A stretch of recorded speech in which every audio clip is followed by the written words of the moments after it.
How's it going, everybody? Chris here at Digital Asset Connoisseur, and today in the video we're going to be taking a look at the market as well as a couple of stories. One of them looking at a $100 million crypto hack.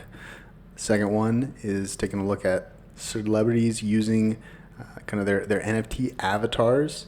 And the last one is an update on Celsius Network since they've halted their withdrawals from the exchange earlier in the month. As always, the opinions expressed in this show are my own and are intended for educational and entertainment purposes only, and they should not be taken as financial advice. Make sure you're doing your own research and staying safe. Let's get it.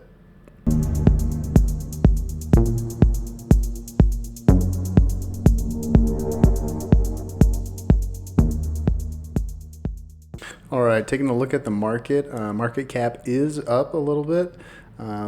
Right now it's at 949 billion. So kind of up from where it had been hovering earlier in the week and last week in that 800 billion range.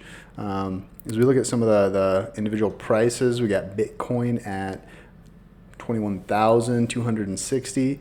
So it's nice to see kind of that bounce from the weekend lows, previous weekend that is, where we had it, well under 20, and I think at one point it even broke that 18,000 mark.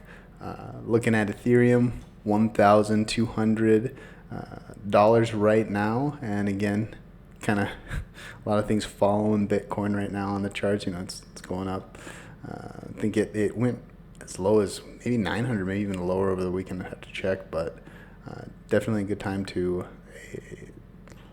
take a look here. We have XRP at 36 cents, so it's up about 15% on the last 7 days. You can see it jumped over Cardano. Cardano's just kind of hanging out there at that 49, 50 cent range. It's been hovering there over the last, let's take a look. Go to the last 3 months. So, looks like earlier in June, jumped up 60, but kind of been hovering around that 47, 55, 50 range for most of the month. We'll see. I wonder if with that Vasil hard fork delay, maybe has a little bit of impact on the price, just not moving that much right now. We got Solana jumping up about 37% over the last 7 days. We discussed in the last video the mobile phone they're going to be launching, so I'm sure there's some hype with Solana right now. Going on down the list here, we got Polkadot hanging out at $8.14, up about 13% in the last 7 days.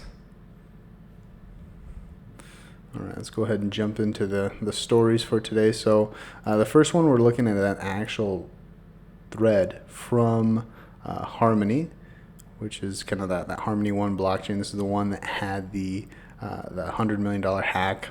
So we'll kind of read through this. It says the Harmony team has identified a theft occurring this morning on the Horizon Bridge. And by the way, this was put out on June 23rd, so yesterday. On the Horizon Bridge, amounting to approximately $100 million. We have been working with national authorities and forensic specialists to identify the culprit and retrieve the stolen funds. Part 2 of the thread, it gives the actual address of the hacker, where those funds were kind of siphoned to. So they know where they're at, and they're probably trying to track them down, lock them down. We'll see.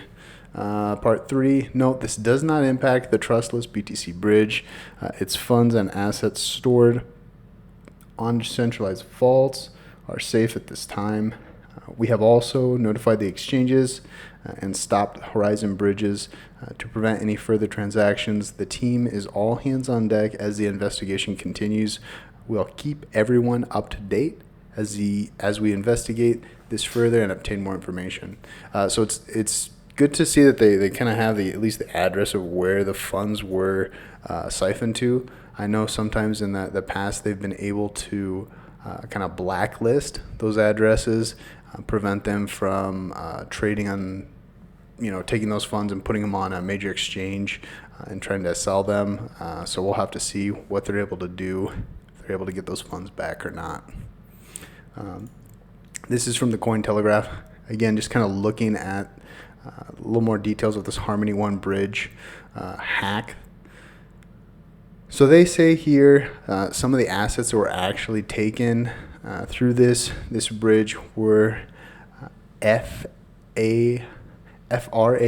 never heard of that coin before, some wrapped Ether, Aave, Sushi Swap, as well as Binance USD, DAI, Tether, wrapped BTC, and some USDC. So they got a lot of different stuff there. Looks like the Harmony team has also said that they are working with the national authorities and forensic specialists to try and track down. So looks like that's about all they have on here. We'll have to see what really becomes of this. It's never good when you see these large hacks in crypto. It's kind of a black eye. But more than that, this is affecting a lot of people. $100 million. A lot of people have lost some money in this. And if we look back at even what the other kind of hacks over, just the last year or so have been, with the Axie Infinity, Ronin Bridge hack, and the Solana Ethereum wormhole hack. It's all of these kind of bridges between these cryptocurrencies that seem to be these kind of areas that are more susceptible to some of these hacks and those things. So myself personally, I don't really mess around too much with the bridges or have assets bridged from one to another for this reason. Just kind of overly cautious, I guess, but make sure you guys are being careful out there. Let's jump to the next story. So this one is this is actually from Rolling Stones, and it's Eminem and Snoop Dogg team up for a surprise single, and the title of it is From the D to the from the D to the LBC. I watched the music video. It's quite comical. We're not going to play it here just because copyright and different things. But if you guys are interested, go check it out on YouTube. What I really thought was interesting, the reason we're talking about this today is so Eminem and Snoop Dogg, the two artists who are featured in the song, they own Bored Ape Yacht Club NFTs. And one of the really interesting things about the Bored Ape Yacht Club is if you own one of the NFTs, you own the intellectual property for that NFT character. So what they've done is they've really tapped into the utility of their NFTs, and in the music video you can kind of see here they use those characters' likeness in the video for themselves.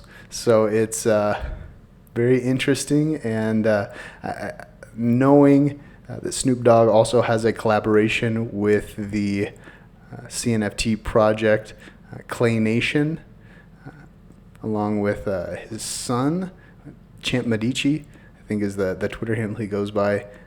This utility aspect of the NFTs is something I think we're going to be seeing more of, not only in kind of images and videos, but also in the music. So like with the Clay Nation NFT project, the Bake Nation, that Snoop Dogg and Champ Medici partnered with, my understanding is that those NFT land plots inside this metaverse are going to eventually have utility that is a track that Snoop Dogg and Champ Medici are going to be producing and I think a lot of the details are still being sorted out, but it really is going to kind of highlight the opportunity for NFTs in this space going forward. So let me know down below in the comments if you had a chance to see the video, what you thought, if you liked it.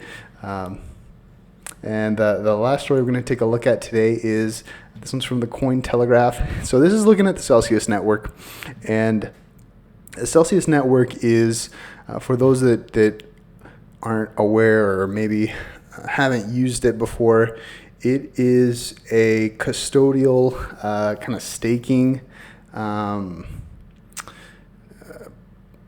application that you can use. So like you can send your Bitcoin there, your ADA, if you have XRP, and they hold it, and then you earn a yield on it.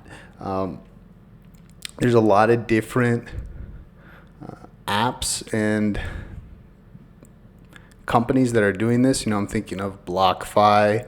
I'm sure there's others that just aren't coming to mind right now.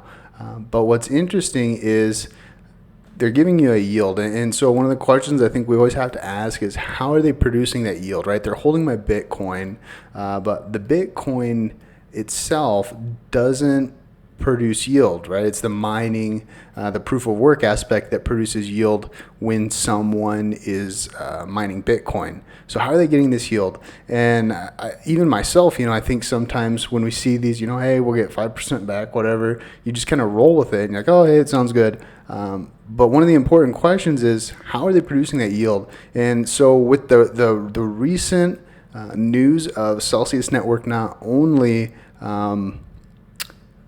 locking out its customers from withdrawals. So if you hold, well, we'll just use Bitcoin as an example. We'll say you hold, a fifth of a Bitcoin or something on Celsius Network. You can't withdraw right now. They have it all. They've kind of blocked withdrawals for the time being. And from the information that we've seen, it's not looking good as far as what kind of a financial status this organization and is in. Here it talks about the restructuring, looking at bankruptcy, buyouts. The Celsius Network has reportedly onboarded advisors from a management consulting firm in advance of the company's possibility of facing bankruptcy. So it's not looking good. And when we look at how are they producing that yield that they're offering and giving their customers, it's typically in the form of some kind of over-leveraged positions that they're taking out or making. And so while we're saying, hey, hold our Bitcoin, they're taking, maybe they're holding it, maybe they're not. We don't know. On the app it says, hey, I've got X amount, but whether we really do and whether they really do is beyond us. But they're kind of taking these over-leveraged positions, and not only Celsius Network, but other businesses have really been burned by kind of taking this very aggressive mentality. We look at Three Arrows Capital that just went under, that has really affected the market, and some folks even think that was one of the main reasons for the recent dip in the crypto market over that past week. Was a lot of sell-offs and liquidations that were happening as a result of the Three Arrows Capital. So I guess the moral of the story, not your keys, not your crypto. I know for myself, I've been really trying to set an example by trying to have everything on a cold storage. My wallet, my ledger. I've had it for years, but for me it was BlockFi, so I used BlockFi, have them hold some of my stuff. But in light of the recent kind of news and just seeing how the market is going, I think for myself the best thing is just to hold my crypto non-custodially, knowing that I have it, I hold the keys, and I don't have any concerns about being locked out with withdrawals or anything like that from any of these different applications. So let me know in the comments below, do you guys hold all of your cryptos in your own custody, or do you allow them to be custody by someone else? If you like the content in the video today, you're looking for more, definitely hit the subscribe and like button, and make sure you ding that bell icon so you'll be notified of the next one. Until next time.